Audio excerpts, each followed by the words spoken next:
First line நேயர்களுக்கு வணக்கம். நம்ம இப்போ என்ன பார்க்க போகிறோம் அப்படின்னா, நம்ம மோடிஜி இன்றைக்கி ஃபுல்லாகவே தமிழ்நாட்டில், அதுவும் குறிப்பாக ராமேஸ்வரத்தில் அந்த ஏரியாவில் இருக்கார். அந்த கோவிலுக்கு போயிருக்காரு. காலையில் ஒரு 4 நாட்களாக இந்த பகுதியிலே இருக்கார். குறிப்பாக இலங்கையில் 2 நாட்கள் தங்கி இருந்திருக்காரு.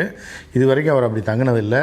அதோட உள்குத்து என்னன்றதை டீட்டெயில் ரிப்போர்ட்டாக நான் போடுறேன். ஏன்னா வேறு சில வேலை பளு காரணமாக இன்றைக்கி நான் அதை பற்றி வீடியோ போட முடியல. இன்றைக்கி வேறு வந்துட்டதுனால இன்றைக்கி நம்ம ஊர் செய்தியை போட்டுட்டு அதற்கப்புறமா நாளைக்கு ஏகப்பட்ட அரசியல் மாற்றங்கள், ஏகப்பட்ட அரசியல் முன்னெடுப்புகள் இங்கே நடந்திருக்கு. ஏற்கனவே நான் சொன்னேன், அதாவது எடப்பாடியும் ஓபிஎஸ்ஸையும் ஒரே நேரத்தில் மதுரையில் விமான நிலையத்தில் சந்திப்பதற்கான திட்டம் இருப்பதாக போட்டிருந்த நேற்று. ஆனால் அந்த திட்டம் ரத்தாயிடுச்சு. அது ஏன் ரத்தாச்சு, அதுக்கு அடுத்து என்ன பிளான் அப்படின்றத பற்றி, எதுக்காக ரத்தாச்சுன்றதை பற்றி நான் தனி வீடியோவை போடுறேன். ரத்தாச்சு. ஆனால் நம்ம சொன்ன கான்செப்ட் அதுதான் நடக்க போகுது. இருவரையும் பேசி எடப்பாடியை மிரட்டுவதற்காக, எடப்பாடிகிட்ட ஒரு திட்டத்தை கொடுத்து இதை தான் நீ ஃபாலோ பண்ணணும்னு சொல்வதற்காக தான் அழைத்து விடப்பட்டிருந்தது. அது கடைசி நேரத்தில் ரத்தாயிருச்சு. முதல் நாள் நேற்றே ரத்தாயிருச்சு.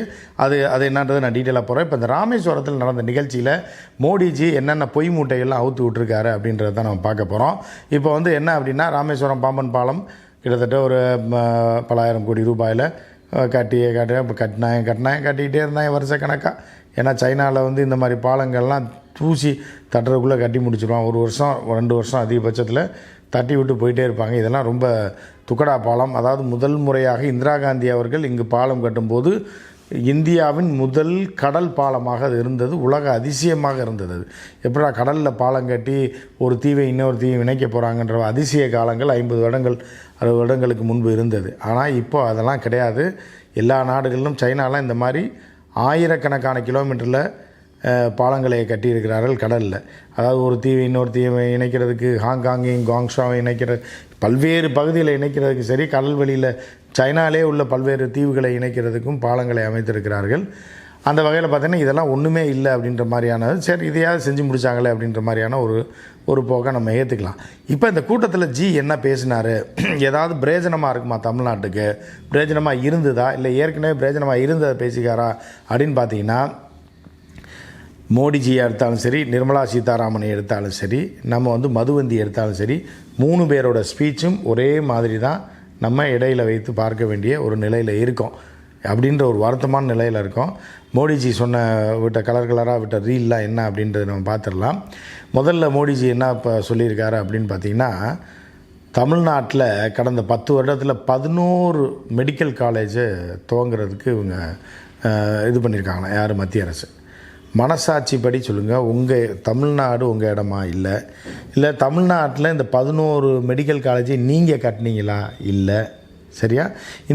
எந்த காலகட்டங்களில் கட்டப்பட்டது? எதற்காக நீங்கள் மித்த ஊர்லலாம் லைசன்ஸ் கொடுக்காமல் இங்கே கொடுத்துட்டீங்கன்னா, இங்கே இன்ஃப்ராஸ்ட்ரக்சர் இருக்குது. தமிழக அரசு கோரிக்கை வைத்தது, இதை அங்கீகரித்து இங்கே மெடிக்கல் காலேஜ் கொடுக்கணும்னு கேட்டதுக்கு பேப்பரில் மட்டும் கையெழுத்து போட்டு அனுப்பிடுங்க. ஏன்னா இதை உருவாக்கியது தமிழர்கள், தமிழ்நாட்டை சேர்ந்த அரசியல்வாதிகள். அது திமுக அதிமுக ஆட்சியில். ஏன்னா அதே மாதிரி இப்போ திராவிட கட்சிகள் தான் இதை கொண்டு நாட்டிலே அதிக மெடிக்கல் காலேஜ் இருக்கிறதுனால தான் நீங்கள் அதை ஆட்டையை போடுவதற்காக தான் நீங்கள் நீட்டுனே ஒன்று கொண்டு எங்கேயோ ஒருத்தன் பரீட்சை எழுதுவான். இங்கே கட்டி வச்சுருக்கிற இன்ஃப்ராஸ்ட்ரக்சரை நம்ம டெவலப் பண்ணி வச்சுருக்க இடத்துல அவனை சேர்த்து எம்பிபிஎஸ் படிக்க வைக்கணுன்ற திருட்டு வேலைகளை மத்திய அரசு செய்ததுக்கு காரணம் இதுதான். ஸோ இதையெல்லாம் செஞ்சுட்டு 11 மெடிக்கல் காலேஜ் லைசன்ஸ் கொடுத்துருக்காராம். அடுத்து ஒரு பெரிய வடையை சுட்டிருக்காரு. என்ன சுட்டிருக்காருன்னா, தமிழ்நாட்டில் ரயில்வே திட்டங்களுக்கு மட்டும் 7 மடங்கு செஞ்சுருக்காங்களாம் அந்த 2014 இப்போ வரைக்கும்.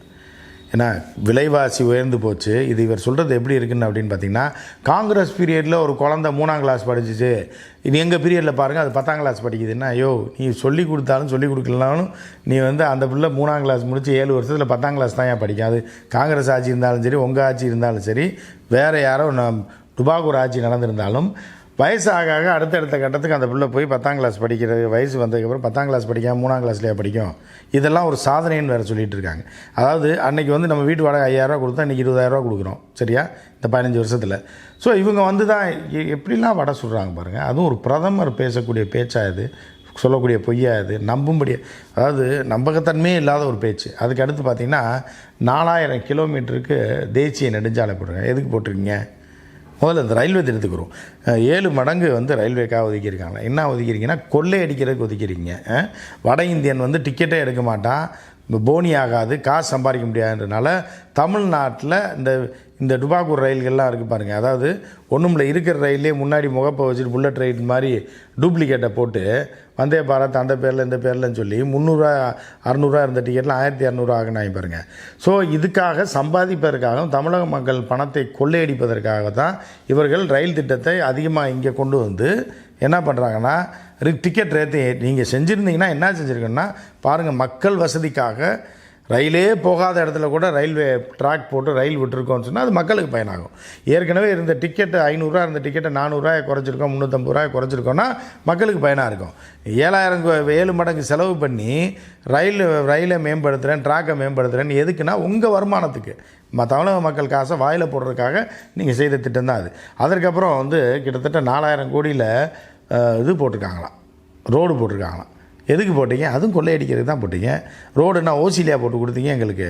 இங்கே வந்து கொள்ளையடிக்க முடியும், எவனும் கேட்க மாட்டான். அதாவது டோல்கேட்டு எவ்வளோ கிலோமீட்டருக்கு 80 கிலோமீட்டருக்கு ஒன்று இருக்கணும், 45 கிலோமீட்டருக்கு ஒன்று இருக்கணும். அப்படிங்கும்போது நீங்கள் 100 கிலோமீட்டருக்கு 3 டோல்கேட்டை போட்டு கொள்ளையடிக்கிறீங்க.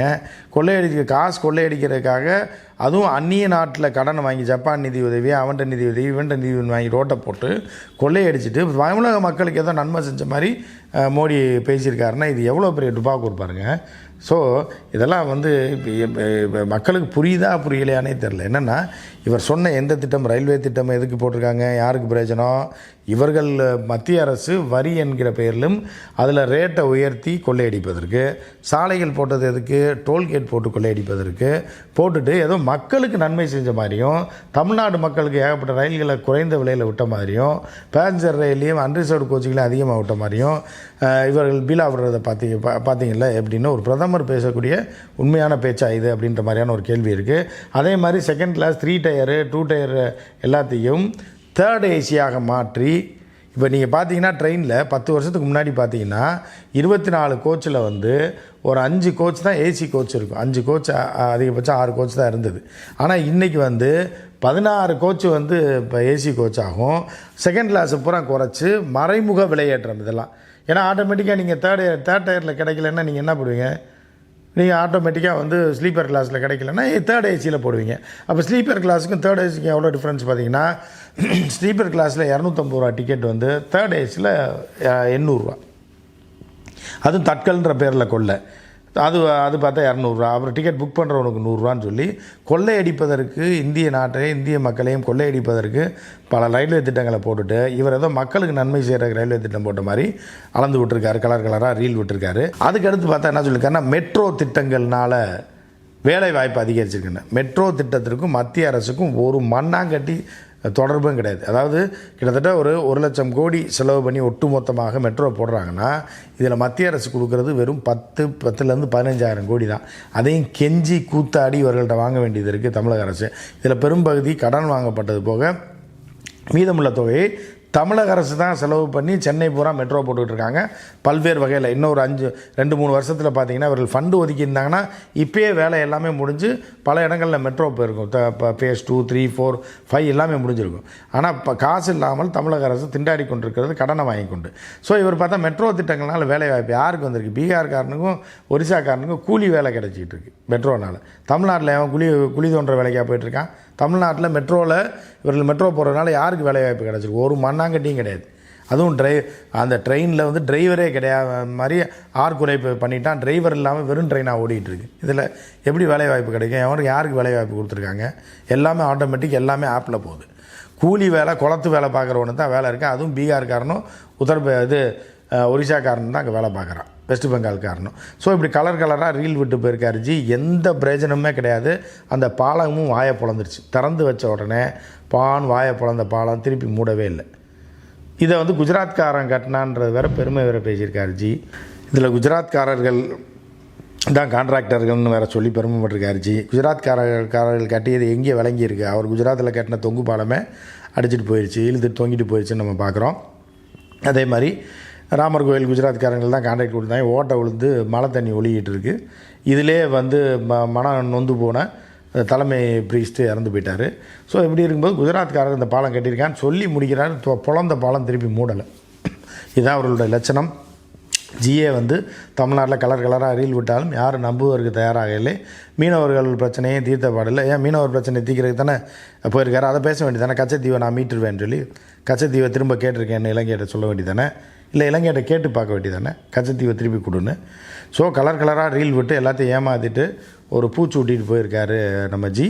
தமிழ்நாட்டில் என்றைக்குமே பாஜக தாமரை மலராது அப்படின்றதுக்கு இதெல்லாம் ஒரு உதாரணமாக நம்ம எடுத்துக்கலாம். மற்றும் ஒரு நிகழ்ச்சியில் சந்திப்போம். நன்றி, வணக்கம்.